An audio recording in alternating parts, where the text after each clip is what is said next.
actually, for a couple of our tapings, we've had some Grammy Award artists, we've had violinists, we've even had a clarinet player. Isn't that right, Rick? So I love music, and I know you guys out there love music too, and I'd love for you to learn more about Angelia Robinson. Yes. Welcome. Thank you. Thank you so much. Well, tell us, who is Angelia Robinson? So many facets of Angelia Robinson. Most importantly, though, very, very fun, loving individual. I absolutely just love people. I love to laugh. I love for people to make me laugh. I'm just very light and easy. I'm also can be, a little controlling, a little, I ain't know about, having things done and stuff, but it's all in love. Like Michael Jackson said, L-O-V-E, L-O-V-E.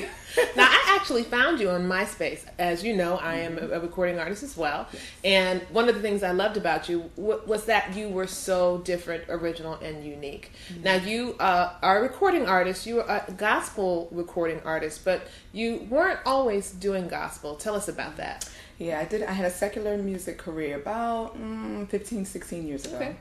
And R&B is my roots, and I think it really still is. I really, to be honest, really struggle with saying gospel artist, just because when I think gospel, and I know a lot of people in the world think gospel, they're thinking your traditional sounds, your Shirley Caesars, Vanessa Bell Armstrongs, and as you know, that's so not my style. Not that I don't have a strong voice, but my roots are just really still very, very R&B-ish.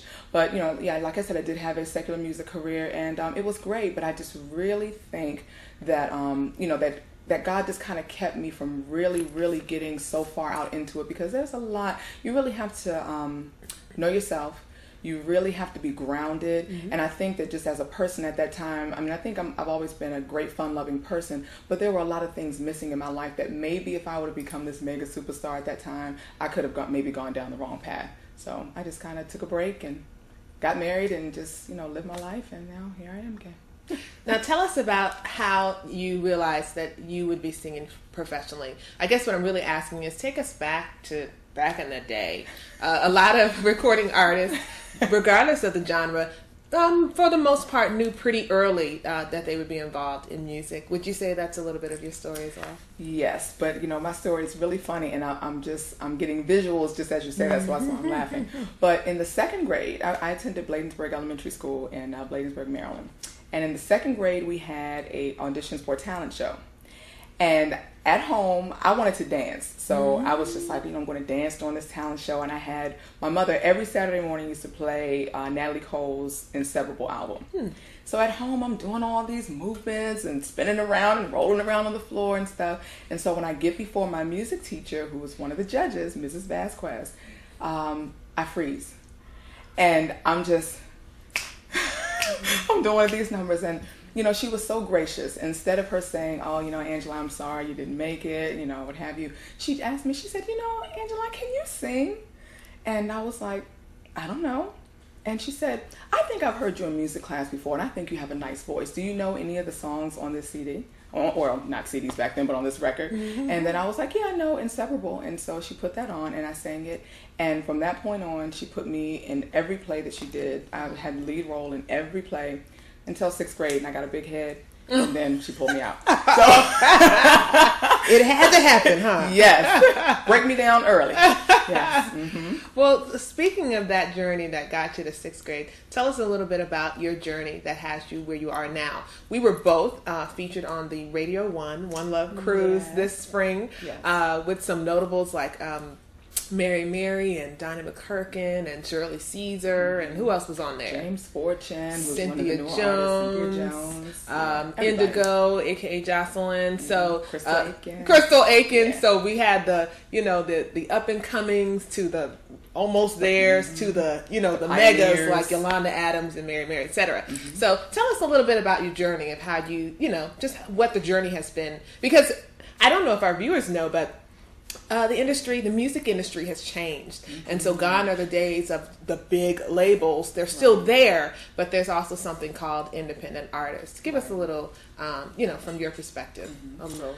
Well, I tell you, for me, what actually happened, me actually coming back into music, it wasn't even a choice that I consciously made this time. I mean, I really just over the last 13, 14 years was very content in just, being a wife, a mother. My husband and I own a business, just operating in that. And I now know that that was just a time of preparation. And so, I just thought, hey, I'm just going to be singing in the church. I'm praise team leader. I'm just going to do that. And I'm content with that. Where before I had a drive to really become this mega superstar. So I think that was just a cleansing process that God took me through so that that would not be the focus, because my gift is supposed to be for so much more.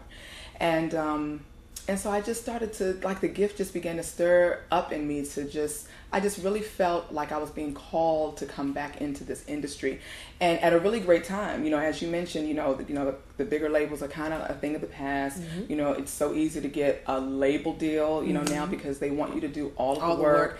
And I'm the kind of person that wants to be hands-on and wants to do a lot of my work. I'm very creative in that aspect. I'm really bad at trusting delegation. I just, I never want to rub anybody the wrong way. So it's just like, well, let me do it myself. So this has really been a very interesting, exciting journey, because I didn't choose it. It's like I listened to this voice, from the Lord that said, this is what I want you to do. This is how I want you to do it. And even though I was a little nervous in the beginning, because I know there's so much that comes with the business. I mean, aside from, all the work that's involved, I have 4 children, been married 13 years, and it's just like, it's going to take me away from my family. I don't want to lose that. It's more important to me than this. And, my husband was very instrumental in saying, look, you can't say that you're going to lose your family. I mean, really, you could lose them either way. If this is your passion, and if this is what you believe God is calling you to do, you have to do it. He said, because if you don't, you could end up resenting your family for not doing it and still have the same end result.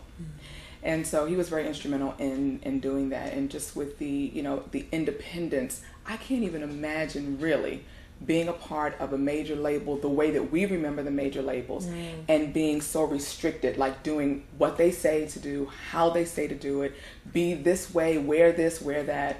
It's so wonderful. This independence thing is just, it's me. It's like, God saved me for the right time. Okay, now this is where you need to be. So. Well, speaking of the right time, tell us about your project. Let's hold that up so everyone can see it, and we'll put a picture of it on the screen there. Tell us about your project. Okay, definitely. The name of the project is called Lessons in Love. And it's funny because I actually have always had that title for a CD ever since I was a young kid. Like, I've had singles out as a secular artist, but never put out a complete album or CD.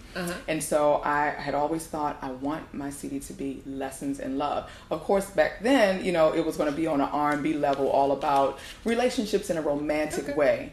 And here it kind of covers all of that. So it's relationships with God, it's relationships with people, not just, love in that aspect, but losing people, things of that nature. And so I'm really, really proud of this project. There's 16 tracks on there, and I wrote every single one. Yay!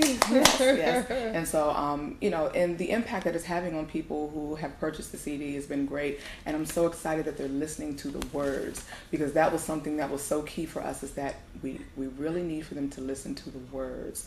And so it's been a great journey. I'm enjoying it. I'm loving it. Now, you just really got back from New York. What was that, last Saturday? Yeah. To record a new song, and I got a chance to hear it, and we'll play a little bit of it, if that's okay, for YouTube, what you did from First Sundays. But I really liked it, and one of the things that I particularly enjoy about your music and your style and your uniqueness is that you're just so real. I think there are a lot of people out there who have this misconception of gospel artists, that we're, ultra traditional and unrelatable, and that's so not true. So what inspires you to write that way? I mean, obviously God, we know that, but what is it? Your life experience? Is it stories from others? Is it a mixture? What's the story? It's definitely life experience, and I'm sure it's a mixture of other people's lives along with mine. Okay. And when you say what inspires me to write that way, I think that has always just been a part of me. Like, I just really, again, love people, love relationships. Those things are so very important to me. And I think that I was so intimidated coming into this industry with that writing style and with my style. As you can see, I'm probably not even dressed or look like your traditional gospel artist. Right.